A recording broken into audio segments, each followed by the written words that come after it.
A short analysis of the short story The Chosen Vessel by Barbara Baynton. Barbara Baynton. Barbara Baynton was an Australian novelist and short story writer. She is primarily known for her short stories about isolated life in the bush.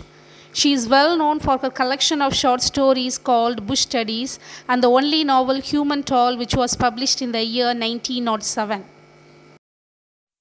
Barbara Baynton's works are notable for its rejection of Australian nationalism and Australian bush. Her tales mainly focus on women struggling to cope with the harsh realities of bush life. Most of her work shows an overriding concern about people in the bush, their alienation, and the harsh effects of the cruel landscape. Her description of evil and brutal nature of the bush can be seen in all her works. Why is Barbara Baynton important and different from other writers of Australian literature? Australian men writers like Henry Lawson and Banjo Patterson focus their literary works on strong, masculine bushmen having no fear of adventure with good sense of humor. They either portrayed women as simple objects and not in a positive light or just left them out completely. However, some of the female writers of the 1890s painted a very different picture of their time. Barbara Baynton is one of the women whose works need to be considered. Unlike many writers of her age who celebrated the bush community as a place of hospitality, she did not romanticize or praise bush life, but instead she showed a savage revulsion against the loneliness and harshness of life in the wilderness. She also examines woman as a person and not as an object or simple background character. About the short story The Chosen Vessel. The Chosen Vessel is a dramatic short story first published in the Bulletin on 12th December 1896, originally appeared under the title The Tramp. The Bulletin was Australia's longest running magazine since 1880. The title, The Tramp, was later altered as The Chosen Vessel by the editor of the Bulletin and subsequently published in 1902 collection of short stories, The Bush Studies.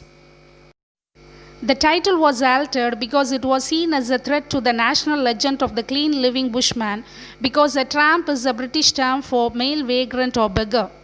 This short story paints a graphic picture of the isolation and dangers faced by women living in the outback Australia during the 19th century. The structure of the short story, The Chosen Vessel. The short story is divided into two sections. The first section recounts the story of an outback woman left alone with her baby in a bush hut. The second section of the story deals with a Catholic voter riding into the town to cast his vote in a local election. Let's see the characters in the short story one by one. The first one is a young mother who left home alone with her baby in an isolated Australian bush. She is the nameless wife of a bushman. The fact that Baynton's characters are nameless also serves to prove that women are not identifiable as individuals in the bush. The second character is her husband. He is a wicked character who exploits and represses his wife.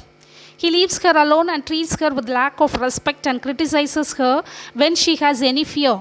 He does not support her in anything. He is not physically present in the short story but mentioned through the memories of the young mother. The next character is a swagman. He is a very important villain character in the short story, a vagabond with his dog and knife. He is a transient laborer who travels by foot from farm to farm, carrying his belongings in a swag or bedroll. Swagmen were particularly common in Australia during the times of 1890s. Many unemployed men travel the rural areas of Australia on foot with their few meager possessions rolled up and carried in their swag or bedroll. Typically, they would seek work in farms and towns they traveled through, and in many cases, the farmers, if no permanent work was available, would provide food and shelter in return for some menial task. In the second section of the short story, we will be introduced to Peter Hensey. He is a Catholic voter who stands against the priest's candidate. The next one is the priest whom Peter Hensey confesses his incident in the bush. The beginning of the short story, The Chosen Vessel. Baynton begins the story with the following lines.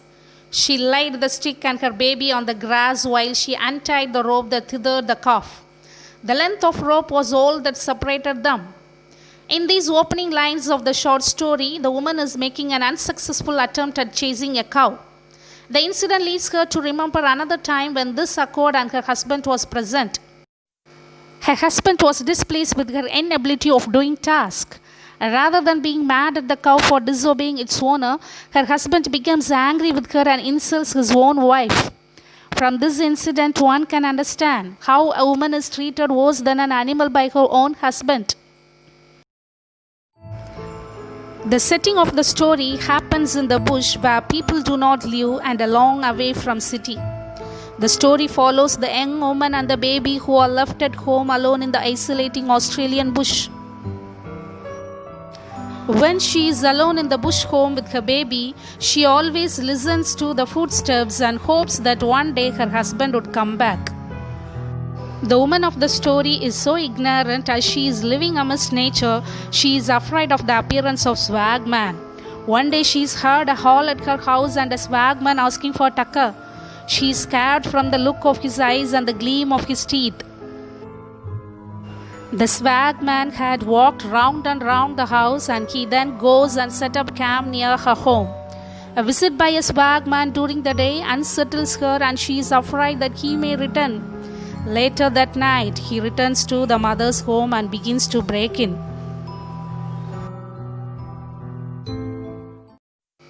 At the same time, in the distance, the mother hears the sound of the horse. She runs to the man on the horse for help. But Peter Henze, the rider with his own particular problems, thinks that she is an apparition and rides away without helping her. Apparition means a supernatural vision. Actually, Peter Henze was riding that night to a nearby voting district to cast his ballot other than the priest's candidate. He does not support the priest's candidate. So when the mother and the child appear to him calling for Christ's sake, Peter misunderstands the scene as a holy vision sent to redeem him in answer to his mother's prayers. Because his mother was praying for the salvation of Peter Henze's soul. Thus, Peter Henze confuses a victim of rape with the Virgin Mother.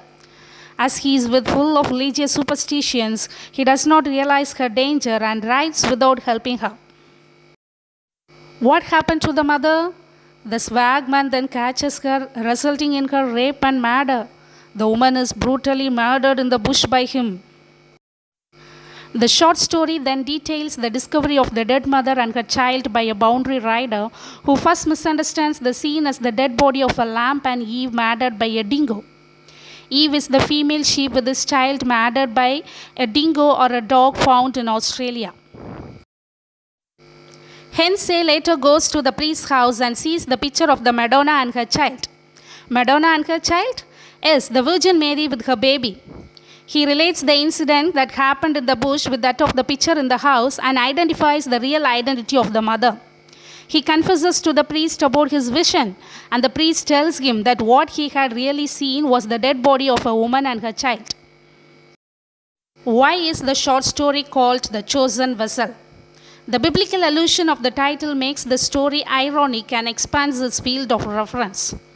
For what has this woman been chosen after all? God's chosen vessels are used for specific and intentional purpose. The woman in the short story is identified with the Virgin Mary and she is chosen by God to suffer and be killed in the bush. Thus, she becomes every woman who has been suffered amidst in the life of bush. What do you understand from the short story? Reflections of the hardships of bush life. The bush had earlier been glorified and celebrated by most male writers of her time. Baynton completely changes this idea and portrays that bush is actually an enemy to a woman. The short story also portrays woman as an object of sexual desire and lust. It also emphasizes the starkly unequal relationship between men and women. Baynton examines the malevolent nature of men in the bush who subjugate women for their self-centered pleasure. Thank you.